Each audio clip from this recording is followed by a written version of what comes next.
Hello guys, good morning. Welcome to my channel. তো এখন বাজে ঘড়িতে সকাল 10টা। তো এখন থেকে সাথে নিয়ে তোমাদেরকে আমি ব্লগটা শুরু করছি। আজকে ব্লগটা আমি একটু দেরি করে শুরু করেছি। তো সারাদিন আমি কি কি করছি, কোথায় যাচ্ছি, তো সেগুলি তোমাদের সাথে শেয়ার করব। আই হোপ তোমাদের ভালো লাগবে, আর ভালো লাগলে একটা লাইক করে দিও আর সাবস্ক্রাইব করে আমার পাশে থেকো। তো চলো, তো সোজা চলে যাই নিচে, ডাইরেক্ট কিচেনে যাব। আর যেহেতু ব্লগটা একটু দেরি করে শুরু করেছি, তো আমার সকালের খাওয়ার দাওয়ার, পুজো পাঠ সব কিছু শেষ হয়ে গেছে। আর ও অফিসে চলে গেছে। তো এখন গিয়ে বাদ বাকি যেগুলি কাজ সেগুলি আমি করব। তো চলো, দেখতে থাকো তোমরা পুরো ব্লগটা।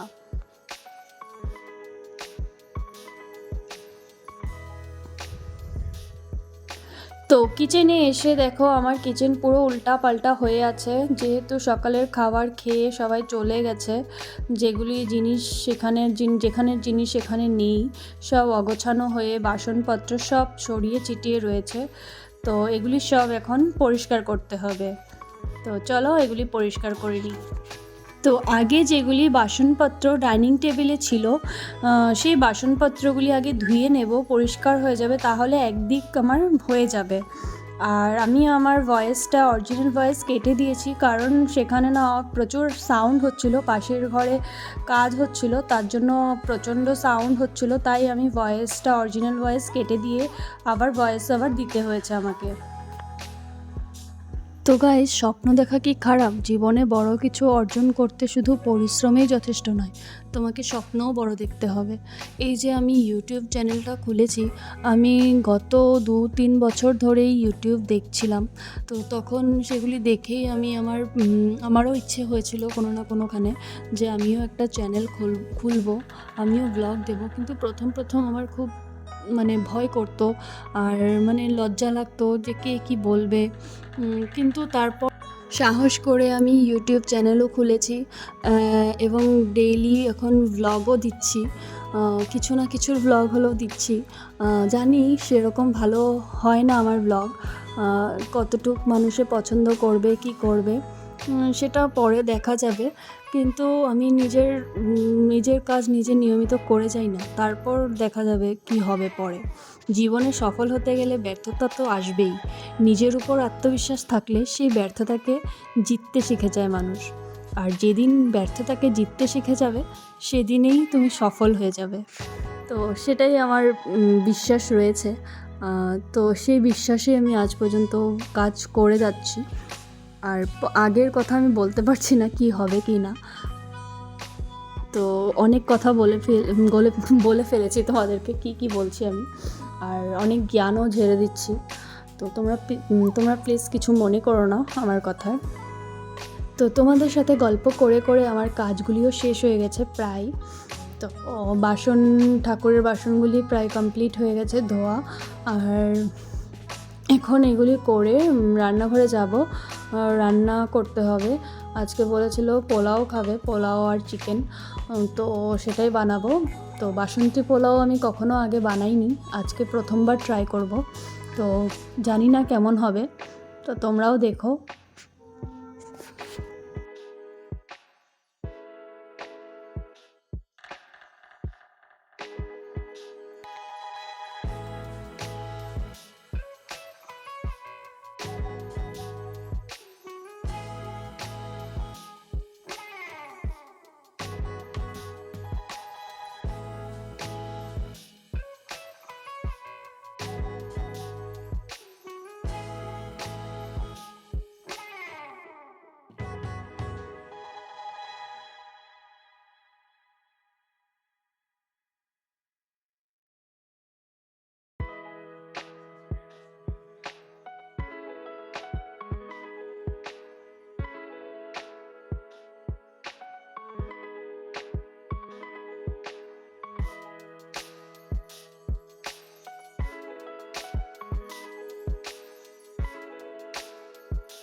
তো আমার সমস্ত বাসনপত্র ধোয়া কমপ্লিট, এই দেখো। তো আমার বাসন ধোয়া কমপ্লিট হয়ে গেছে।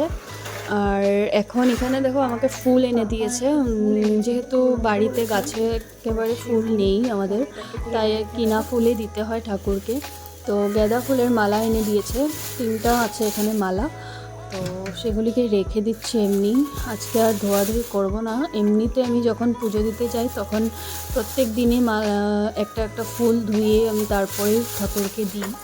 তো এখন এমনি রেখে দেবো, যেহেতু অনেক দেরি হয়ে গেছে, রান্না করতে হবে, তাই এমনি রেখে তারপর কিচেনে চলে যাব।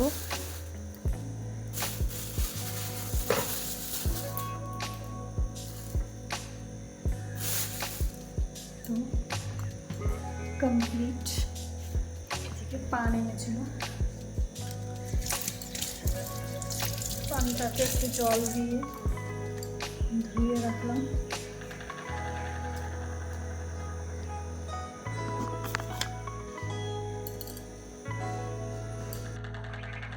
তো কয়েকটা কাপড় ছিল কাচার ঠাকুরের, তো সেগুলিকে এখন কাচবো না, সার্ফ দিয়ে ভিজিয়ে রেখে দেবো, তাহলে কাচতে আমার সুবিধা হবে।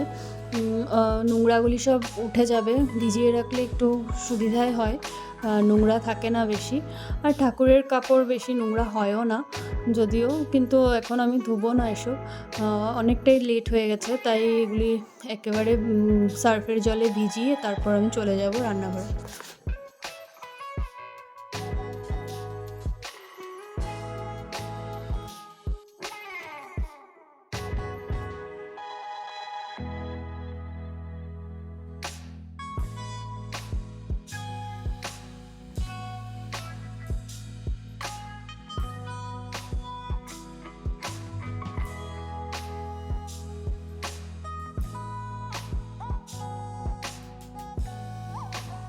তো মাংসটাকে ভালো করে জল দিয়ে ধুয়ে নিই। অনেকে বলে যে মাংস বেশি ধুতে লাগে না, কিন্তু আমার তো অনেক ঘেন্না লাগে, তাই আমি মাংসটাকে একদম ভালো করে পরিষ্কার করে, যতক্ষণ পর্যন্ত একেবারে পরিষ্কার না হয় ততক্ষণ পর্যন্ত আমি ধুতেই থাকি। আমাকে অনেকবার বলে যে এত বেশি ধুয়ে, মানে আমি অনেক বেশিই ধুয়ে ফেলি, তার জন্যই বলে ওরা। মানে দেখেছই তো তোমরা, দেখো পুরো মাংসটাকে আমি পুরো যতক্ষণ পর্যন্ত মানে পরিষ্কার জল বের না হয় ততক্ষণ পর্যন্ত আমি মাংসটাকে ধুতেই থাকি। তো সেটাই। তো মাংসটা ধুয়ে তারপর একবারে আমি ম্যারিনেট করে রেখে দেবো, আর আগে মাংসটা বসিয়ে নেব, তারপর পোলাওটা বানাবো। যেহেতু প্রেশারে বানাবো পোলাওটা, তো বেশি টাইম লাগবে না। তো এখানে আমি মাংসটা ম্যারিনেট করে নিয়েছি, আদা বাটা, রসুন, পেঁয়াজ, টমেটো কুচি করে দিয়েছি, টমেটো, আর যেগুলি গুঁড়া মশলা লাগে হলুদ, লঙ্কার গুঁড়ো, জিরে গুঁড়ো, ধনে গুঁড়ো। তারপর এটাকে আমি বানিয়ে নেব ঝটপট করে।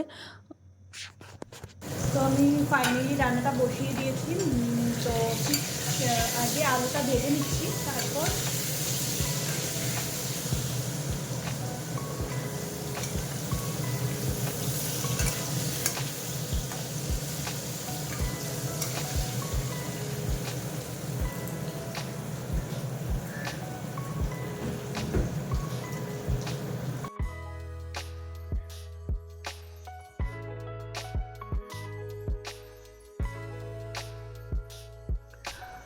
তো আমার এখানে মাংস রেডি হয়ে গেছে, কালারটা কি সুন্দর এসেছে।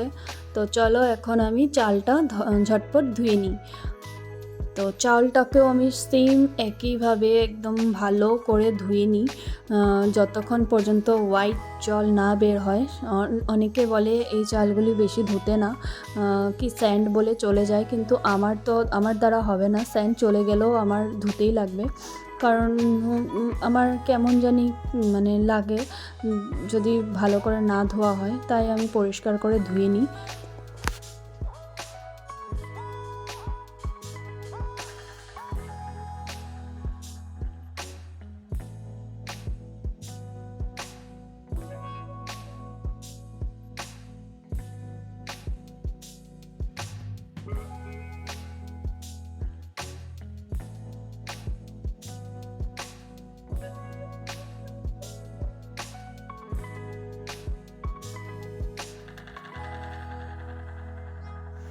তো ফাইনালি আমার পোলাও আর চিকেন কষাটা দেখো হয়ে গেছে পুরো।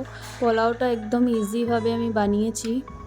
তো একেবারে রেডি হওয়ার পরেই তোমাদের সাথে শেয়ার করলাম। ওদেরকে খেতেও দিয়ে দিয়েছি, পাপা আরও একসাথে বসেছে। তো কেমন লেগেছে আমার পোলাওটা দেখতে তো অবশ্যই কমেন্টে জানিও। আর যদি তোমাদের রেসিপি লাগে তাহলে কোনো সময় একদিন আমি তোমাদেরকে আমার পোলাওয়ের রেসিপি তোমাদের সাথে শেয়ার করব। গাইজ, আমার খাওয়া দাওয়া হয়ে গেছে, কমপ্লিট করে আমি সোজা রুমে এসে যাই। আর একটা পার্সেল এসেছে অ্যামাজন থেকে, অর্ডার করা হয়েছিল। তো এই পার্সেলটাতে কি আছে চলো দেখি।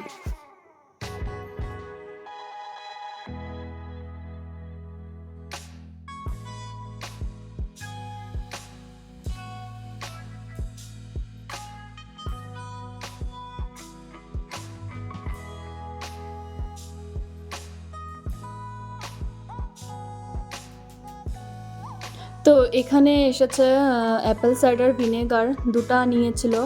পাপা খায় আর আমিও খাই কখনো কখনো, আর আমার হাজব্যান্ডও খায়। তো এটা ওয়েট লস করতে কিন্তু দারুণ কাজ করে। আর সাথে তোমার খেলে তোমার স্কিনও ভালোই থাকে, মোটামুটি ভালো লাগে, স্কিনটা দেখতেও ভালো লাগে। তো এটা হলো বোল্ড ফিটের অর্গ্যানিক অ্যাপেল সাইডার ভিনেগার, পুরো ন্যাচারাল ইনগ্রিডিয়েন্টস দিয়ে বানানো আছে এটা। তো এটাই আনানো হয়েছে, এটাই তোমাদের সাথে শেয়ার করলাম। তো আজকের মতো ভিডিও এই পর্যন্ত, আবার দেখা হবে নেক্সট কোনো ভিডিওতে। ভালো লাগলে একটা লাইক করে দিও, সাবস্ক্রাইব করে আমার পাশে থেকো। এরকমই নতুন নতুন ভিডিও তোমাদের সাথে নিয়ে আসবো। Bye bye.